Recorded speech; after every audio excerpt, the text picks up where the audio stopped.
Welcome to this explainer. Today, we're going to completely dismantle the myth of a universal American dog culture.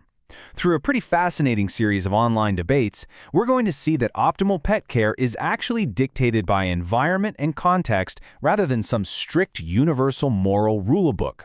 It's a really incredible story of how one very innocent question ended up unraveling a whole lot of cultural assumptions. So let's take a quick look at our roadmap. We'll start with the Mexican owner's question, then we'll compare walks versus yards. After that, we'll dive into the backyard noise debate, tackle the pet food fight, explore America's regional dog divide, and finally, wrap up with why context is absolutely everything. Okay, Section 1. The Mexican owner's question. A simple inquiry sparks a cultural clash. We begin our journey with an innocent, almost apologetic inquiry from a dog owner in Mexico. And let me tell you, this simple question triggered an absolute avalanche of debate. This owner had noticed a stark difference in pet care and sincerely wanted to know if their local customs were somehow, a form of neglect when compared to American standards. They were observing things online that made them second-guess the daily realities of raising a dog in their own specific environment. This brilliantly illustrates the perceived rulebook we're deconstructing today. Just think about the contrast here. On one side, we have the pragmatic Mexican approach, dogs spending time in yards, eating homemade meals of rice, meat, and vegetables, and skipping walks because loose street dogs just make it way too stressful or unsafe. Then, on the other side, we have the assumed American rulebook, strict daily walks, specialized, often super expensive diets, and incredibly harsh judgment for people who just leave their dogs in the yard. It really looks like a clear-cut cultural divide. But, as we're about to see, that American standard, it's kind of an illusion. Moving on to Section 2. Walks versus yards. More than just stretching legs. Let's dive right into this first major battleground, the simple act of taking a dog outside. When the Mexican owner mentioned not walking their dog, the American defense of the daily walk was fierce. The crucial point defenders make is that a walk isn't just about physical exercise. It's a vital information-gathering mission. For a dog, going on a walk is literally like reading the morning paper.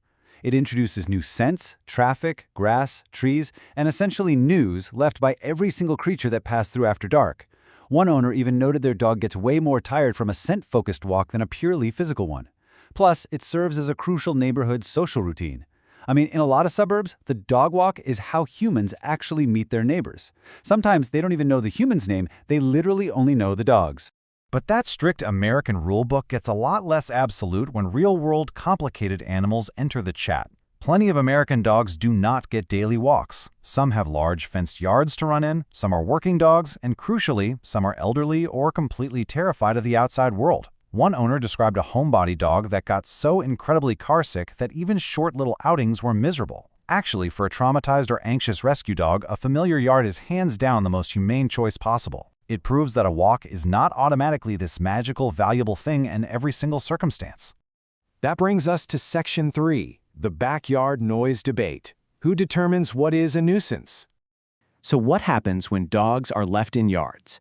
Well, it triggers a fierce fight, because the real issue here isn't actually the dog, it's the neighbors. It is fascinating how geography completely rewires our definition of a nuisance. In the suburbs, 10 minutes of barking is considered a massive neighborhood offense. Dogs are retrieved immediately, and continuous barking is seen as incredibly rude. But shift over to the rural reality? Rural owners literally laughed at this debate. Out there, expecting peace and quiet is a joke. Coonhounds bark around the clock, and it just blends right into this chaotic background soundtrack of tractors, target shooting, personal sawmills, and get this, even peafowl.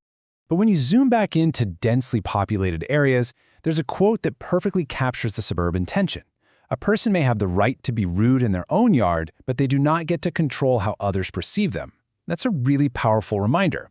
You might think it's just a dog being a dog, but leaving a loud animal alone all day or overnight quickly creates intense conflict. Outdoor pet care isn't just a personal choice. It clashes directly with community etiquette and how closely packed our houses are. Section 4. The pet food fight. Anecdotes, kibble, and medical realities. Oh boy, let's transition to the sharpest, most highly emotional disagreement of all, what we put in our dogs' bowls. When the original poster mentioned homemade rice and meat, people immediately rushed to either vehemently defend or totally attack specialized dog food. But we have to remember this vital correction. A single old dog on one diet does not settle nutrition science. The debate got incredibly messy because people constantly used their 16-year-old dog on kibble or their long-lived dog that only ate homemade gravy as absolute proof. People rely so heavily on powerful emotional logic here rather than actual causal evidence. And this is exactly why we cannot quickly judge what's in someone else's shopping cart. Specialized, expensive food isn't just some silly American indulgence. Some dogs have severe allergies to common proteins.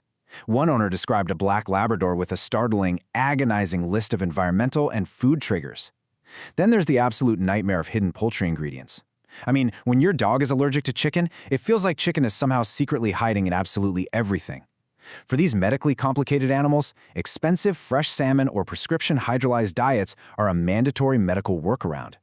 These owners aren't just being fancy. They have quite literally tried the whole shebang, and this is what keeps their dog healthy.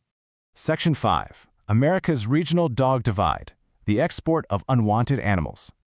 We are now going to shatter the illusion of a unified culture entirely by looking at how different American regions treat canine overpopulation. The American rescue pipeline is incredibly fractured. In parts of the South, there are severe dumping and stray problems combined with incredibly strong local resistance to spay and neuter practices. Meanwhile, you have sky-high adoption demand and open shelter capacity up in the northern states. This results in an entire, massive logistical pipeline dedicated to transporting dogs hundreds of miles. You'll see a dachshund from Alabama end up in Michigan, a rescues from Texas and Mississippi being driven all the way up to Rhode Island. So the big takeaway here? There is zero national consensus hiding underneath those premium food bags. It is incredibly ironic that a country famous for premium pet daycare, hydrolyzed diets, and literal dog strollers also features communities where dogs are dumped, left to roam in packs, and funneled into a systemic pipeline exporting unwanted animals to entirely different regions. Claiming there is an advanced, singular American dog care standard is just impossible to defend once you look at these glaring, heartbreaking regional contradictions. Let's head into Section 6. Context is everything. What dogs actually need. Let's bring all of this together toward a more practical, empathetic framework that centers on the animal itself. If we just strip away all the human arguments, the personal sawmills, the kibble wars, the scent walks, and the suburban noise complaints, we find that a dog's actual needs are delightfully simple and adaptable. Regardless of culture, a dog essentially cares about 5 things. 1. Safety from environmental risks. 2. Company and social interaction. 3. Enough physical movement. 4. Enough mental stimulation. And 5. Food that actually meets its specific physical needs. Whether that takes place in a quiet Mexican courtyard or a bustling, dense American city, the method matters way less than simply meeting those core needs. Which brings us to a final thought for today. As you think about that Mexican owner whose simple, polite question unraveled an entire country's hypocrisies, I want you to ask yourself, is your definition of good pet care actually based on your dog's specific individual needs? Or is it just based on your local culture's assumptions? Are we judging others based on a unified rulebook that doesn't actually exist? The absolute weakest parts of any dog culture begin when our personal preferences turn into rigid moral certainty. So think about that the next time you see a dog resting in a yard or out on a highly structured walk, and remember, context is absolutely everything.